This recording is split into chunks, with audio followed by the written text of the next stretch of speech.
Dan memperbanyak baca sholawat itu merupakan salah satu jalannya gitu.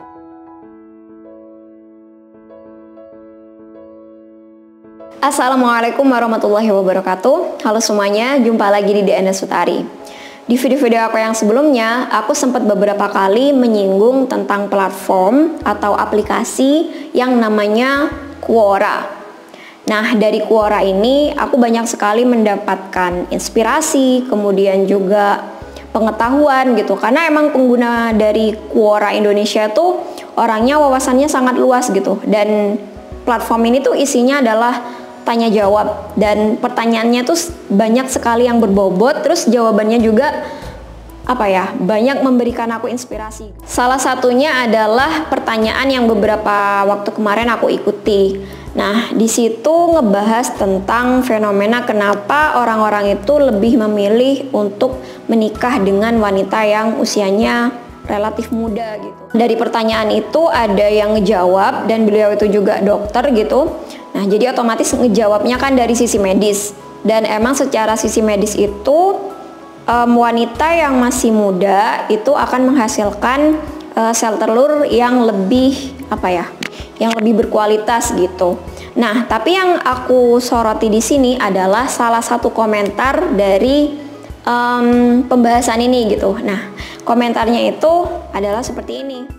Nabi Muhammad SAW menikahi Khadijah yang berusia 40 tahun. Khadijah malah bisa melahirkan banyak anak. Nabi Muhammad SAW menikahi Aisyah yang muda belia. Aisyah malah tidak bisa memberikan anak sama sekali. Unik ya. Saya percaya dengan data konkret dari sisi medis kedokteran. Tetapi di sisi lain, saya juga percaya dengan intervensi ilahi untuk membalik hukum logis kedokteran. Nah, di sini aku sangat tertarik dengan kata intervensi ilahi. Kenapa aku tertarik dengan kata intervensi ilahi? Karena dari pengertian aja gitu ya, intervensi itu kan artinya campur tangan. Nah, kalau kita definisikan secara bahasa ya berarti intervensi ilahi itu adalah campur tangan ilahi gitu, atau ada campur tangan Tuhan dalam setiap kejadian dalam hidup kita yang terasa tidak mungkin. Nah, contohnya dalam kasus itu tadi dijelaskan bahwa dari sisi medis, wanita yang usianya lebih muda akan menghasilkan sel telur yang lebih produktif atau yang lebih unggul gitu, sehingga ya akan faktor untuk melahirkan anak itu jauh lebih besar gitu. Nah, sedangkan kalau kita ngelihat kejadian yang ada dalam hidupnya Rasulullah saat beliau menikahi Siti Khadijah yang usianya udah 40 tahun. Nah, ternyata Siti Khadijah bisa melahirkan banyak anak. Nah, dalam hidup ini kan kita kadang-kadang mendapat vonis dari sesama manusia. Nah, maksudnya di sini kadang kita tuh udah kayak dapat vonis dari orang-orang di sekitar kita bahwa contohnya nih, kita dicap akan jadi orang gagal gitu karena ngelihat kita masih begini-begini aja, atau kita dapat vonis dari dokter misalnya bahwa mungkin kita nggak bakal punya anak gitu, atau apalah, kita divonis sakit lah atau apa. Dan vonis-vonis tersebut kadang membuat kita itu jadi down, menyerah, atau putus asa, sehingga kita lupa bahwa ada yang namanya intervensi ilahi, atau ada campur tangan yang bisa membelokkan atau membalikkan keadaan. Dan intervensi ilahi bukan sekedar intervensi yang abal-abal gitu, karena intervensi ilahi adalah campur tangan dari kuasa Tuhan.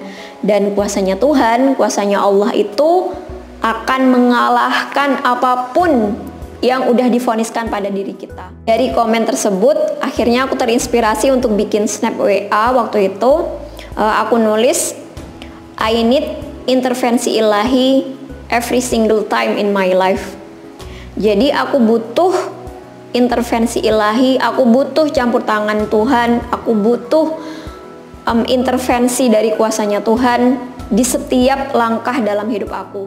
Karena emang kadang-kadang kita dihadapkan pada situasi yang sulit, situasi yang terasa tidak mungkin, situasi yang kalau kita ngelihat kemampuan diri kita nggak akan bisa gitu. Nah, makanya kita sangat butuh intervensi ilahi, kita sangat butuh campur tangan Allah dalam setiap hidup kita, karena itulah yang akan membolak-balikan atau yang akan membelokkan takdir kita gitu. Karena yang memberikan takdir adalah Allah, nah yang bisa mengubahnya juga Allah gitu.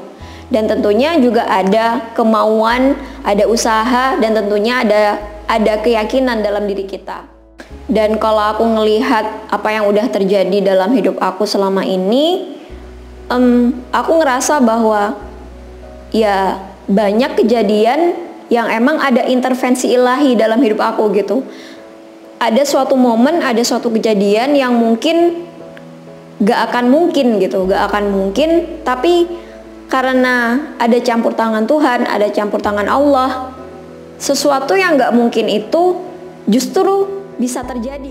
Dan memperbanyak baca sholawat itu merupakan salah satu jalannya gitu, dari yang aku sudah alami selama ini gitu. Dengan amalan sholawat gitu ya, dengan kita meminta perantara syafaatnya Rasulullah, dengan memperbanyak baca sholawat, aku ngerasain betul banyak sekali kejadian-kejadian ajaib, keajaiban-keajaiban yang mungkin rasanya nggak akan mungkin gitu kalau aku hanya melihat kemampuan diri aku sendiri gitu. Tapi percaya dengan Allah, percaya dengan syafaatnya Rasulullah, itu membuka jalan adanya intervensi ilahi. Jadi kesimpulannya adalah, buat teman-teman dan juga buat aku sendiri, kalau mungkin saat ini kita sedang ada dalam situasi yang sulit, situasi yang menurut banyak orang itu gak mungkin,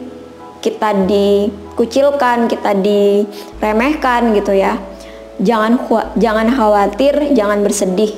Percayalah bahwa ada yang namanya intervensi ilahi, ada yang namanya campur tangan kuasa Allah yang bisa membolak-balikan keadaan, yang bisa mengubah takdir gitu, selama kita percaya kepada Allah dan kita terus memohon gitu ya, meminta. Salah satunya yaitu tadi dengan memperbanyak ngamalin sholawat. Dan sebagai penutup dari video ini, aku akan menampilkan salah satu ceramah yang mungkin akan membesarkan hati teman-teman semua, bahwa dengan kita meminta terus kepada Allah, kita terus menyebut namanya, terus kita berdoa, kita banyak ngamalin sholawat, insya Allah hal-hal yang tidak mungkin, hal-hal yang sepertinya sulit sekali diubah, kalau Allah sudah berkehendak pasti bisa berubah. Dalam salah satu riwayat dikatakan, Nabiullah Musa alaihissalam pernah suatu ketika didatangi seorang wanita. Wanita itu bilang, wahai Nabi Allah, tolong doakan saya supaya saya punya anak. Lalu kata Nabi Musa, baik. Kemudian Nabi Musa berdoa, lalu Allah mengilhamkan, kata Allah, orang ini takdirnya tidak punya anak. Nabi Musa kembali lalu menyampaikan kepada ibu itu. Habis itu wanita itu sedih. Tapi setahun kemudian Nabi Musa ketemu sama ibu itu lagi gendong anak. Terus dia tanya, ini anak siapa? Anak saya. Loh kok bisa? Saya berdoa kepada Allah. Maka Nabi Musa bertanya kepada Allah, kenapa begini? Kata Allah, dia terus-menerus menyebut namaku untuk meminta anak itu. Karena dia menyebut namaku yang mulia, maka aku ubah takdirnya sehingga dia bisa punya anak. Oke, cukup sekian video kali ini. Semoga bermanfaat dan sampai jumpa lagi di video-video yang selanjutnya, insya Allah. Terima kasih. Wassalamualaikum warahmatullahi wabarakatuh. Bye-bye.